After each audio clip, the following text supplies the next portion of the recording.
Derek. Welcome back to another episode of the Brick Separators. We've got a really exciting one. We've been working behind the scenes to get a special guest, our first interview for the show. And thank you, Derek, for getting that set up. But how's things going for you? You're taking a month off. Yeah, just took my last vlog came out the 2nd of December. Today is the 7th. We're recording this. So I just got to the point where I'm like, just filming the same thing over and over. I need a break. So taking the month off of vlog. I'm planning on doing a store tour though. I usually do that every November, December. So I've had the YouTube channel for 3 years now, and this will be my fourth one, I think, my fourth store. And it's changed drastically since last year. So I'm excited I'm going to film that tomorrow, I think, and get it up in a few days. But yeah, we got 10 inches of snow on Sunday. That was the third time I've had to snow blow this since the last 2 weeks. So getting some snow up here. So is it coming from like one of the lakes, or is it lake effect snow? We're not lake effect at all here. We're on the other side of the lake. So it just came through.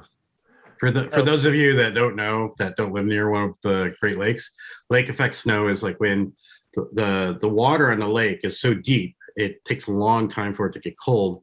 And so it's like a warm body of water, and then the cold air comes across the lake, and basically it sucks all the water up at like moisture. And then when it hits land, it just like sort of just dumps it all as snow on the land. And so like Buffalo, Grand Rapids, a lot of places that are like in the direction of the way the wind blows get hammered with snow, and we call it lake effect snow. And it's light and fluffy. It's, you can move it around easy. It's not bad, but it will pile up really high. So that's when he said 10 inches of snow. I was wondering if he got it from the lake or not, because he's right near Lake Michigan. Yep. So, well, yeah, I mean, man, we had high winds yesterday. You said you watched the Bills game on Monday Night Football and it was really windy. Well, we got that wind here yesterday, and it was like gusting at 60 miles an hour sometimes. And I think I've shared before, like I have this like what I've set up out front. I call it the Rockefeller patio. Yeah. Because I try to make it look like Rockefeller Plaza with the big Christmas tree. Well, my Christmas tree is 12 feet tall and it was blowing around. The base didn't move. I had that nice and secure with bags of rocks and stuff. But the aluminum pole at the base sort of finally gave out, and the whole tree just bent at the base. Man. So $500 Christmas tree that I now need to saw off and try to figure out how to get it put back into the thing. So that didn't work out well. One of your recent vlogs, speaking of your vlog, you were suggesting everybody go to Caleb Schilling's YouTube channel called Cheesy Studios. Yep. Well, I did that. I did exactly what you said to do. It worked. Yeah. And the video that you suggested us going was a BrickLink haul video that he had. And at the end of the video, I was like, I want to talk to him about his experience of ordering BrickLink, because I got the sense like he felt like BrickLink was a risk. He was more interested in buying pieces from Bricks and Pieces of Lego, even though it costs more. So I wanted to dive deep into that. And so we've been talking with Caleb for about a week now about doing an interview, and this is it. We got him on the show this month, and here it is. So we're here with Caleb Schilling, who is you might recognize as a contestant and finalist on Lego Masters Season 2. US edition, because there are multiple editions. Thank you, Caleb, for coming. Appreciate it. Thank you guys for having me. I'm excited to talk about one of my favorite topics, buying Lego. It's our favorite topic, you buying Lego. Great. You want to give, I think maybe our audience probably knows you from Lego Masters, but I think what would be really interesting is if they heard a little bit more about your background as a builder. Can you walk us through that? For sure. So my mock building career really started when I first attended Brick World Chicago back in 2013, as at that time a teen fan of Lego, but very much involved with the entire convention. I brought something to display. The years prior, I built things with my brother, small things, but 2013 is probably when I branched off on my own and started to make a name for myself within the Lego community. And yeah, that's a long, slow process for sure. But obviously, we're doing pretty well right now. So it's been a really fun journey. Started off doing a lot of Harry Potter builds. I own practically all the Harry Potter sets, so I had a lot of parts to already draw from. And for the first 6 years of building, you know, I never considered making a BrickLink order. I had heard about it. I knew what it was. I had never visited the website though, and never made an order. And I think when that all changed is when I started making the Sept of Baelor from Game of Thrones. And this is actually fairly recent. This is in 2019. Wow. So that would have been my first BrickLink order because I needed a ton of trans green parts, right? And that's not something you have in your collection from collecting kits, especially castle kits, right? And so I ordered 500 1x2 trans lime green plates. And that's where it started. That's when I got hooked on a BrickLink and discovered what a powerful tool it really is. So yeah, I still build a ton of Harry Potter stuff, but I've been able to branch out because I've been buying parts, not just kits. I've been able to buy a lot more parts specific to what I want to build. But so yes, before BrickLink, like, how were you amassing? I can assume, but like, how were you amassing parts? Was it like you buy a set, put it together, and then disassemble it and put it in your collection, and that's how you grew your collection that way? That's pretty accurate. I have about 1,200 kits because that's how I did it for so many years. Wow. And I like to think I was as smart as you can be about something about that. I love the modulars. I was able to get a ton of great parts for relatively cheap through there. So I also utilized the pick a brick wall at the Lego store too. Obviously that only warrants, you know, so much variety, but modulars was pretty much where I was getting a ton of my parts to build the things I wanted. But my brother and I had been collecting for so many years. We had a ton of kits, and there's a big inventory to pull through already. And for the most part, I was able to use that to build anything I wanted. Do you ever go to the Lego store to buy a set just because it has a specific piece and you don't use the rest of the set? You just use that piece from the Lego set? There's definitely been a few instances of that, especially in that prior life, I might say. It usually wasn't one specific piece. I remember a few sets that I bought specifically because they had a few parts that I liked, maybe colors. The detective's office, again, another modular building, had a ton of the medium dark flesh masonry bricks, which I needed to make some 18th century London houses. And so I had bought 2 of those kits just to get all those masonry bricks. Wow. Yeah. Thankfully, those are a great parts pack, but there's a ton of blue pieces that come with that kit that I probably have never used. And so is that financially viable? Of course not. It's a terrible model, but it definitely helped build up the collection for sure. And there's some fun parts in that kit that I wouldn't have been able to get otherwise. And like your price per piece is ridiculously low when you do that, but you get a bunch of stuff you don't use. You'll never use. Yeah. Exactly. Have you done that since you've discovered BrickLink? No, the only instance, thank goodness we've learned a little bit. I'm a sucker for Harry Potter minifigures though, so I will buy a kit to get minifigures. Yeah, sure. Oh yeah. Because especially Diagon Alley is probably the most obvious example here. You're almost paying $200 if you buy the figs individually sometimes. Yep. I'd much rather have an additional 5,000 parts. I don't know what you're talking about. Come on. That's why as a BrickLink seller, we buy 10 of them. Yeah. Sell the parts and the figures, and Right. it works out pretty well.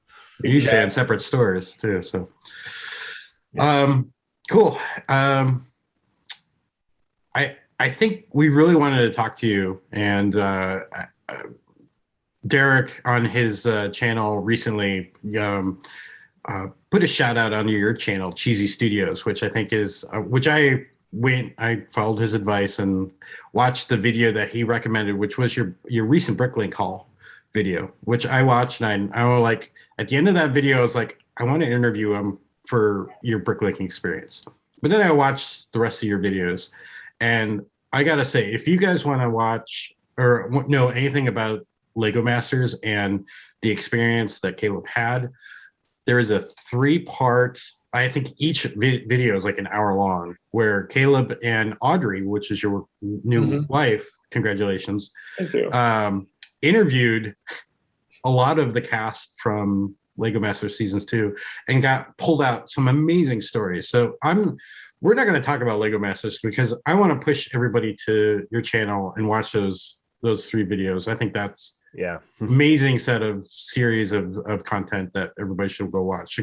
I'll link that up here, I think, and you can go watch that.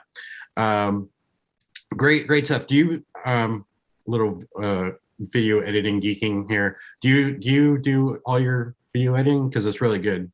Yeah. I went to school for video production, so maybe we can talk later, and you can teach me some things. I'm self-taught, and I'm like just getting by, I think. It's Ralph's fantastic obsessed skill with to have. video editing. Oh, I practice on Derek. So whenever Derek does some weird things on his vlog, I'll like cut it all up. And there's a whole good video series out there in the wild. You should go look up of Derek doing math on camera. It's really great. I'm gonna look into that. Yeah. You need to like make a separate video just for those few clips that you made, because it's pretty funny. Do that. I can put them together at sometime. So there's our ad for Cheesy Studios. I really recommend it. It's great. A couple other things that you didn't mention in your intro that I think I want to call out.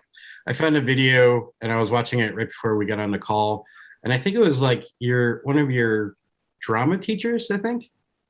Yep. Yeah. And he did a interview with you after Lego Masters, and there was a couple of interesting tidbits I pulled out of there that I thought was very interesting. You went to drama class, you really loved the theater physics, and he talked you into doing another show which looked fantastic, which you looked really good in. He has some clips on his video. I will link it here as well. And then the other thing I thought was great is you are an avid Minecraft builder, and you've built your college campus out of like full scale in Minecraft. And that I think was amazing and awesome. I'll try to like throw some things up on the screen here so you can see that as well. And I think you're a full-time, is your full-time job now after college. You work at a Minecraft server hosting company. Is that correct? Correct. So maybe somebody's heard of it. It's called Hypixel, but it's the world's largest Minecraft server network for Java, for the PC edition of the game. And basically, I build. That's my job. I build in Minecraft for a living, and it's absolutely fantastic. And you can clearly see the Lego tie-in with that. So between Lego and Minecraft, I'm a pretty happy guy, and that keeps me pretty busy. Wow. Yeah, and I think the drama classes really helped with your, the way you were portrayed on Lego Masters. So I think that really helped out. Definitely. Your banter with Will really was really great sometimes. We had a lot of fun on the show. Definitely. Yeah, we could tell. That's great. All right, let's get into the BrickLink haul video. So you received a box of parts, and walk us through like your thinking through that purchase. What made you go to BrickLink? Like, what was there a specific part?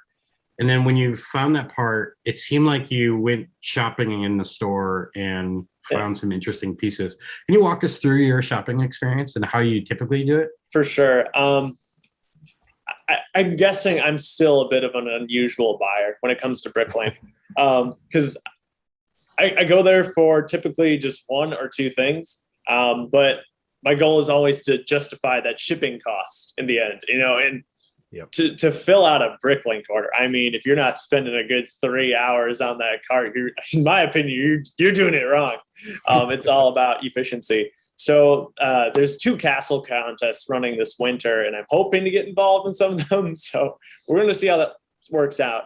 Are you defending your title, or what's going on? Exactly. I know I got to live up to the title first. I've only built 1 castle since the show, and that's not quite it. Well, speaking of that, Derek and I wanted to challenge you in a castle building contest, but we wanted to change the rules a little bit, where at the end you had to drive your castle in a demolition derby. So I think we would have won no matter what our castle was. Yeah, you know me in demo derbies. It's time to shine. Caleb, it's 30 seconds up. Caleb, Jacob, you're in. Oh my God,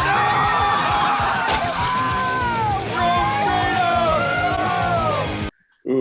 Oof. I'm still working on that one. I will never be a derby champion, but Castle Bro, I intend to hang on to that one for a little while. Oh yeah. But anyway, in that video, the one piece I really was looking for was the 2x2x3 octagonal brick in tan. So that piece only came in 1 set. It's Pharaoh's Forbidden Runes. It was an adventure set, I want to say from 98, if I'm not mistaken. But there was 10 of the piece included in the set. So it's not ridiculously rare, but it's still expensive. It averages well over $1 a piece. But I was able to find a seller who had 9 of them for 60 cents, which is a steal for that piece. So right, yeah. I was excited to shop from this store. However, that was really the only piece I needed. And I wasn't about to pay $5.50 to ship 9 pieces to me. It would be a $10 order for 9 pieces. And this is not great again. It reminds me of buying kits for like a bunch of masonry bricks. So I more than anything, I love finding peculiar uses for parts, especially parts that are no longer in production. And I was really fortunate in this store that it had a lot of old parts, more so than new parts.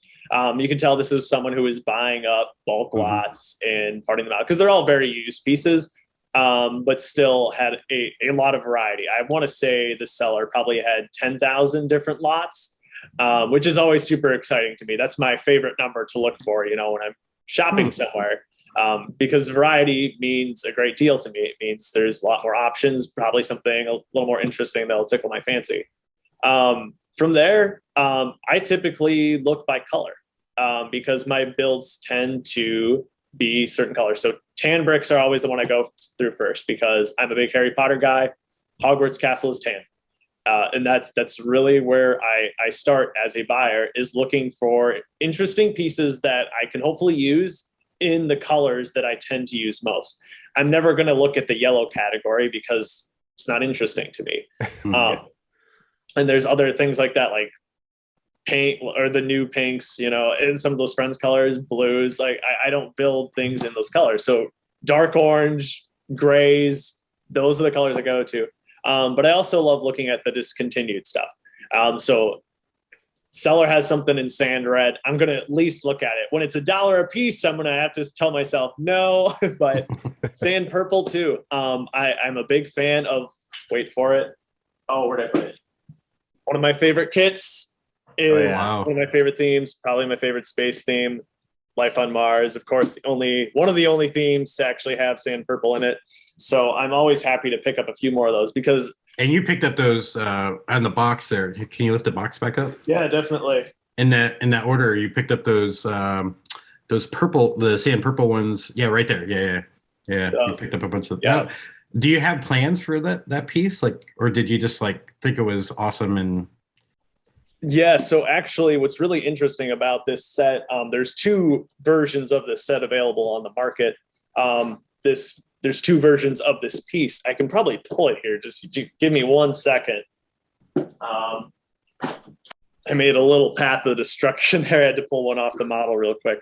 But these are the tube connector pieces from the kit. And you can see that one of them is a 2x4. That's this one here.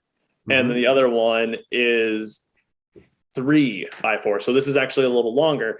And so the issue with this piece is that it didn't give some of the Martian pods enough clearance to actually get through. And so they would get caught in these sections. This allows for a little gentler curve in the tube, and the Martian pods can go through a little faster. So I had the version of the set with the 2x4. So I was actually able to buy up some of these 3x4s for the first time and actually have that thing running smoothly for the first time in 2 decades, which is pretty exciting. Awesome.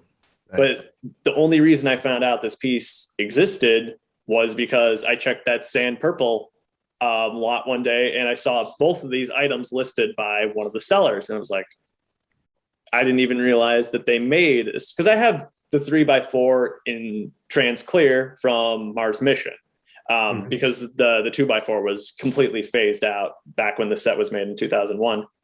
And as someone who's a parts geek, that's why I love BrickLink. I think if we have to boil it down to one thing, I'm a parts geek. I love the history.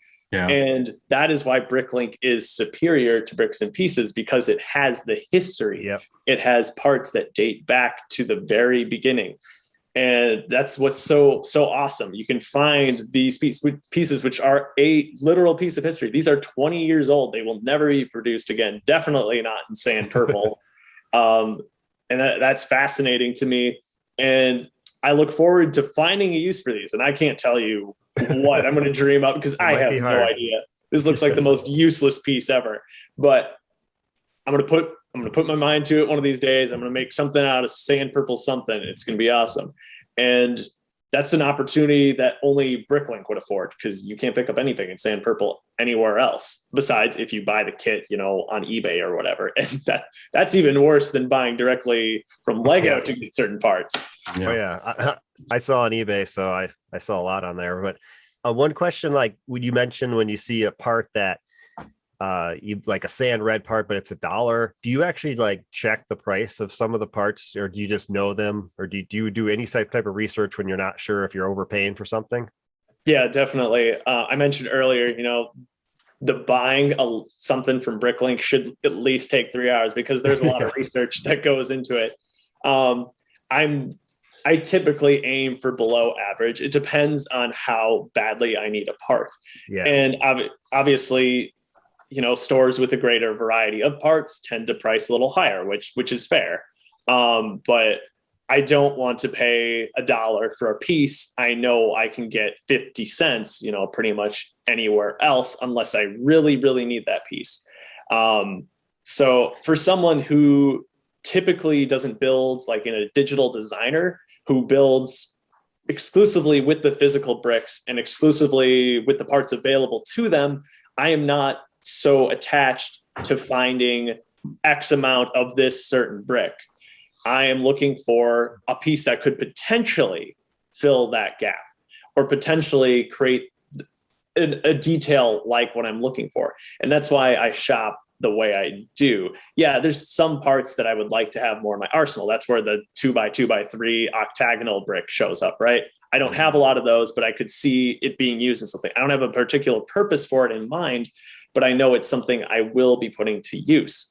The rest of the shopping comes in with like, what else can I get that's affordable and could also be useful in the future for when I'm digging around building something, anything, or what's just a unique brick that I would like to have in my collection, even just to say I have it. There's definitely a few of those that pop up, just going back to kind of like me being a parts nerd and appreciating the history of Lego. Nice. How big is your like collection of Lego that you use to build? I have about just under 500,000 bricks. Wow.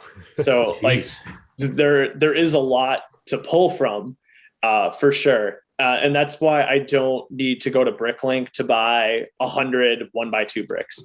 There are those situations. I talked about Septa Baylor earlier where I just have none of the trans neon green, right? So I did specifically buy, 250 of those plates so I could make that work.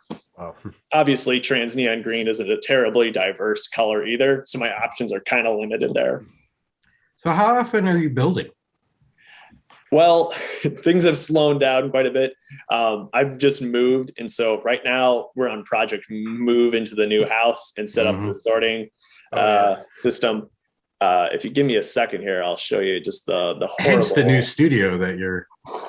This is what this place actually looks like. This is everything's just on the floor. This is all a ruse to pretend I'm professional, but I mean, you almost look like a BrickLink seller. Let me just say. Yeah, some sellers do that. That's all. That's their whole setup, just like that. I like yours a little bit more, Derek. I must say. Thanks. I've worked hard on it. I'd show you mine, but my Wi-Fi doesn't work very well down in the basement. So that's all right. Yeah, I imagine it's better than whatever I've got going on the floor. I don't know. I only have 150,000, so like I've got a lot less than you. So how many BrickLink orders have you placed in since you've joined BrickLink or started buying on there? Yeah, so 33 altogether. 33. So it's pretty much been at least once a month, since I started, because I really have not been in the BrickLink game all that long. I've certainly put in far more BrickLink orders than I have bricks and pieces. I could probably count on one hand the amount of bricks and pieces orders I put in. Though I will say my bricks and pieces orders do tend to be a little more expensive and have more parts. When I'm buying from bricks and pieces, I usually am looking for very specific bricks in high quantity to have for whatever purpose, to make a wall or whatever. The most popular one, and I'm sure this might be a popular seller on your stores. Let's see if I can pull it off here. Is the 1x2 tile in trans blue here. That's used for a lot of water. It's the light blue, yeah. Yep, the light blue. So I have like 5,000 for sale right now. Yeah, you just got those, didn't you? I bought 7,500 of those pieces and sold 2,500 in a couple of weeks. So they're moving fast. Crazy popular. So I always buy these from Bricks and Pieces because they're cheaper. Is that because that's really the piece that sort of beat you in the finals? Believe it or not, they used all snot technique, but yes, it's their use of transparent pieces in general that got us because they did so expertly, and I cannot fault them. They deserve the win.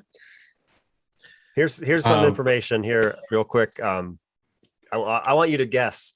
I've been buying on BrickLink for just over 5 years. Guess how many orders I've placed. 5 years. I'm not a builder. I don't collect or anything. I just buy to sell everything. It's got to be over 1,000. Yeah. It's 1,819. Oh man, almost 2,000.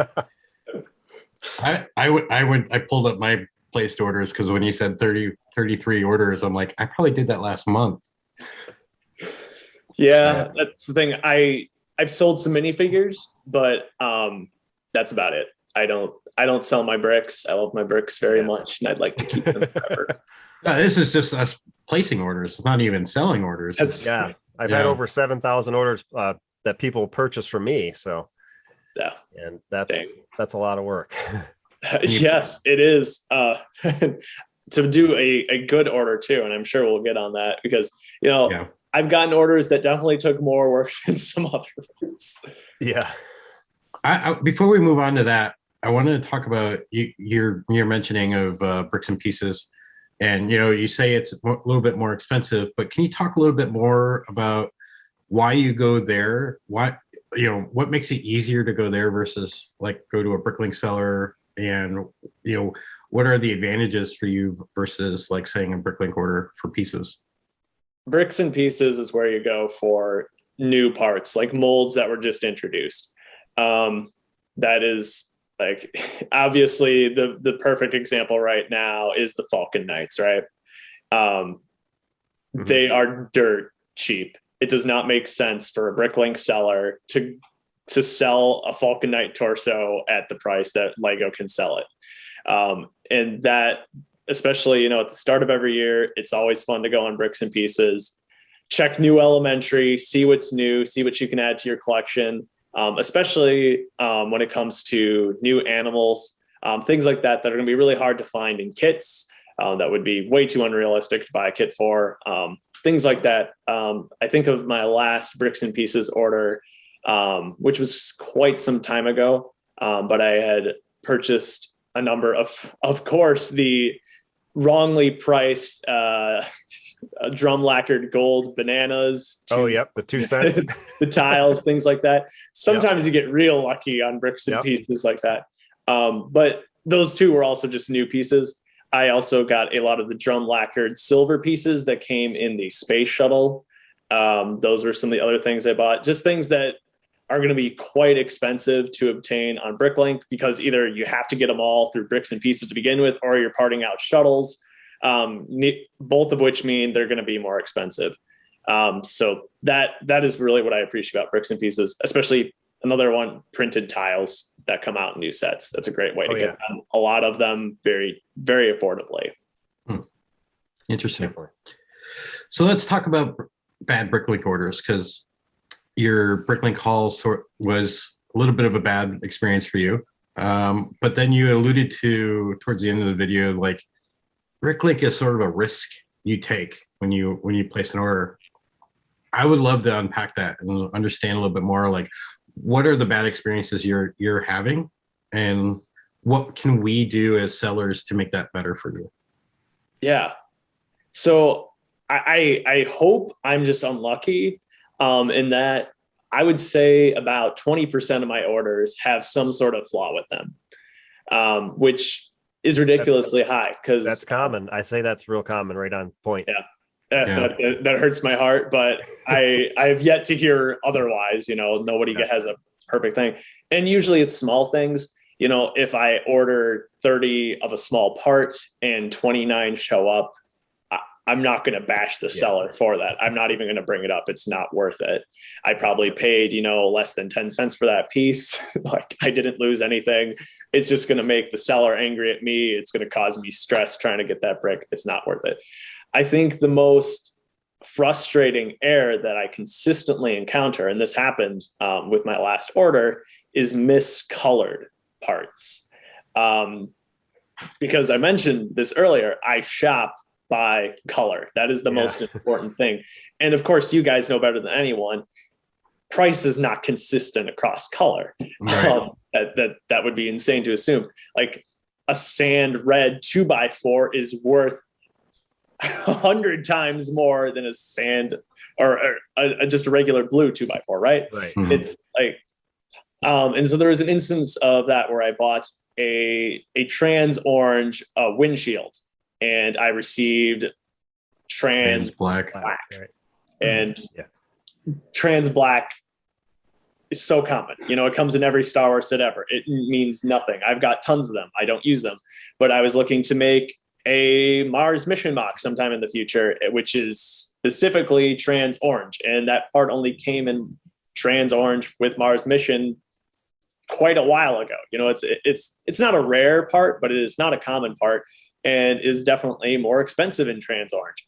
And so it's super frustrating, especially when you get that different color of a piece than you ordered. Sometimes I order something in old gray or new bluish gray, and you get the opposite. That is completely unacceptable to me, Right. because yes, I understand the colors are similar, but they are, as far as I'm concerned as a builder, completely incompatible. Right. Unless you're going for a very stylized look in which you're mixing colors like that to create some sort of texture, which is not usually something I do a whole lot of. Things like that. I'm trying to think too. In that last order with the windshield, again, I actually got two variants of the windshield. I saw that. Yeah. Yeah. One of them has the broader base in the bottom, the full 2x2 with rounded corners, where the other one has got like maybe half a stud's worth of grip on each side. And that was just doubled, because what if you were looking to create a build with complete symmetry, and now you have these two not significantly different, but still very obviously different on the nose. Like, that could potentially harm the aesthetic that you're going for.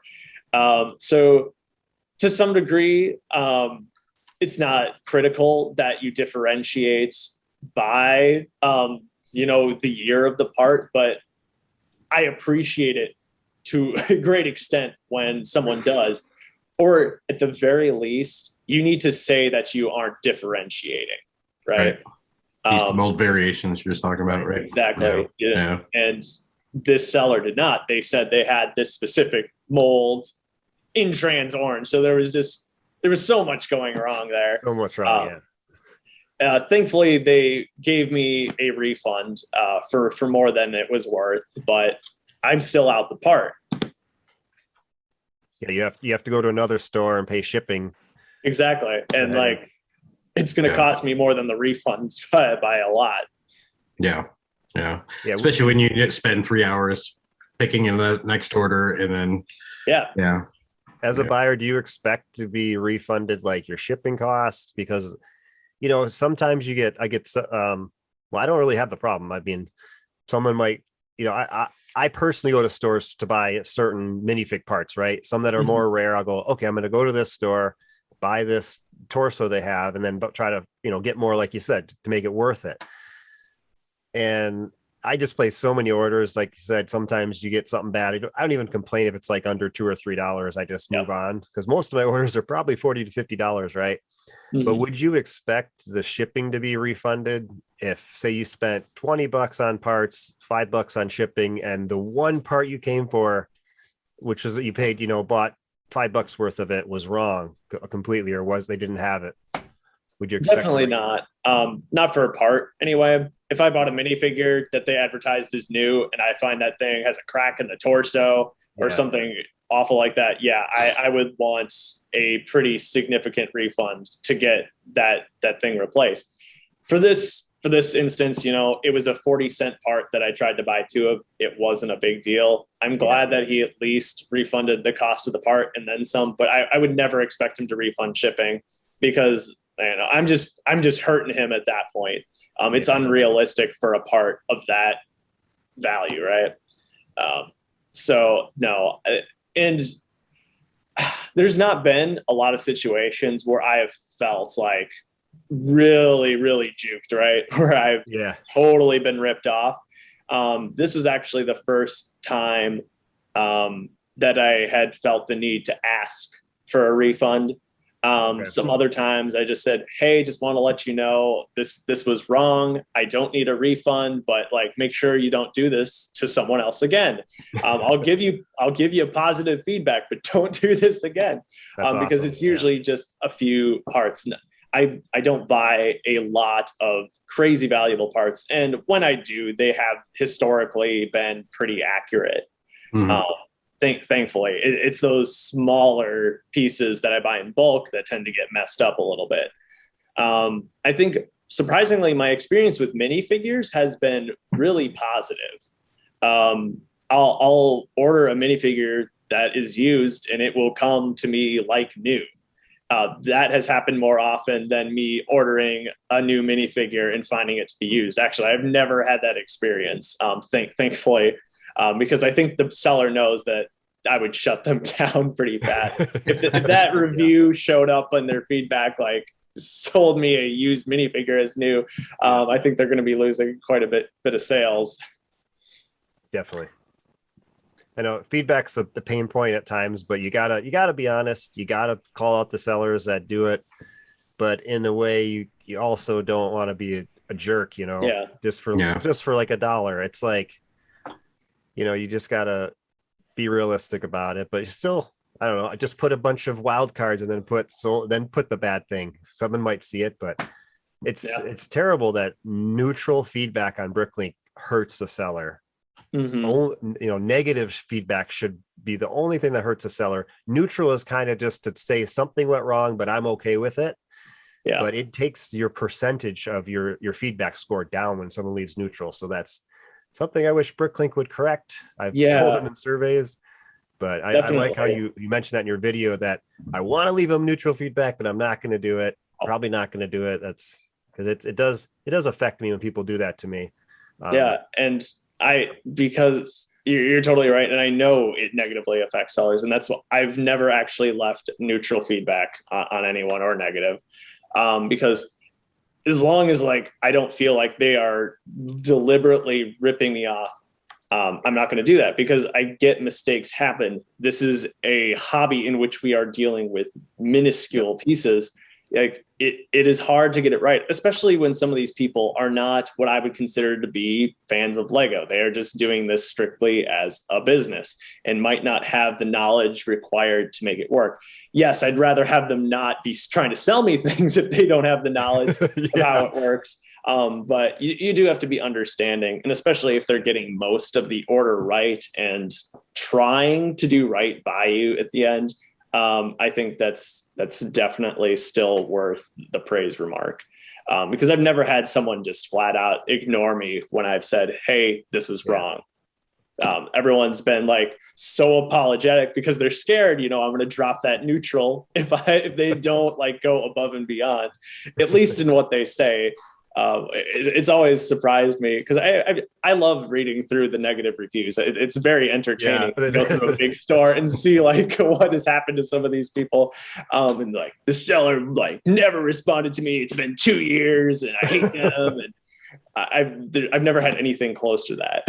So, and definitely, I mean, the standard is so ridiculously high on BrickLink that those sellers get phased out so quickly, I hardly get a chance to interact with them. And I'm only doing business with stores that have, a large selection to choose from. And so they're pretty well established at that point to get that far. Right. No, I think like the standard to be good is 99% on BrickLink, I think, maybe 98. You rarely have trouble with stores that have 98% feedback, but if they're under 98, I won't even buy from them. Because that means that they've had some trouble. Yeah, definitely. I'm the same way. And but to be totally honest, the amount of times I've seen like a 97 or a 96% store, it's so far and few between, just because they don't make it. They really don't. Yeah. There you go. Yeah. You're right. Yeah. Good point. Well, that was very interesting. It's also part of the interview. We don't want this interview to be like an hour and a half long, which is how long we actually wound up talking with Caleb. And he was very generous. So we're splitting this interview up into a couple of different episodes, and we'll put the next one out in a few weeks. But very interesting conversation with Caleb. I love the thought of the builder of all this, and how we as BrickLink sellers can improve. We all know he's a builder. If you've seen the Lego Masters show, that was something to see. Some great stuff. So he really enjoyed having a conversation about something other than Lego Masters. So it was he really jumped at the opportunity to talk to us about something other than being on the show. So it was great. Definitely. So with that, we'll see you guys next time, and with more of this. I might look at them. I might respond to them. I don't know. And we'll have more content from Caleb in the next episode.